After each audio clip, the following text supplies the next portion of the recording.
பெஞ்சல் புயலால் இரவு முழுவதும் பெய்த கனமழையால் விழுப்புரம் மாவட்டம் செஞ்சி சங்கராபரணி ஆறு நிரம்பி தண்ணீர் கரைபுரண்டு ஓடுகிறது. கூடுதல் விவரங்களை செய்தியாளர் சையத் வழங்க கேட்கலாம். சையத், வணக்கம். விவரங்களை பதிவு பண்ணலாம். வணக்கம்.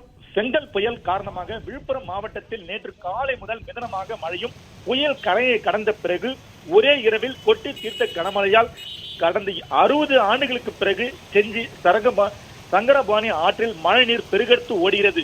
கடந்த 3 ஆண்டுகளுக்கு முன்பாக பெய்த கனமழையால் நிரம்பி வழிந்த சங்கராபரணி ஆறு தற்பொழுது மீண்டும் ஒரே இரவில் கனமழையால் நிரம்பி ஓடுகிறது. மேலும் செஞ்சி பகுதியில் அமைந்துள்ள பி ஏரிக்கரை முழுமையாக நிரம்பி வழிகிறது.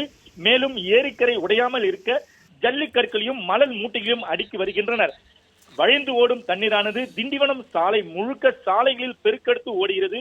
மேலும் அது பகுதியில் அமைந்திருக்கும் காவலர் குடிப்பு வளாகத்தை சூழ்ந்துள்ளது. அதே போன்று மருத்துவமனை வளாகத்திலும் மழைநீர் சூழ்ந்துள்ளது. செஞ்சியில் பெரும்பாலான சாலைகளில் மழைநீர் பெருக்கெடுத்து ஓடுகிறது. தொடர்ந்து லேசான மழை விட்டு விட்டு பெய்து வருவதால் பொதுமக்களின் இயல்பு வாழ்க்கை முற்றிலும் முடங்கி வீட்டுக்குள்ளே இருக்கின்றனர்.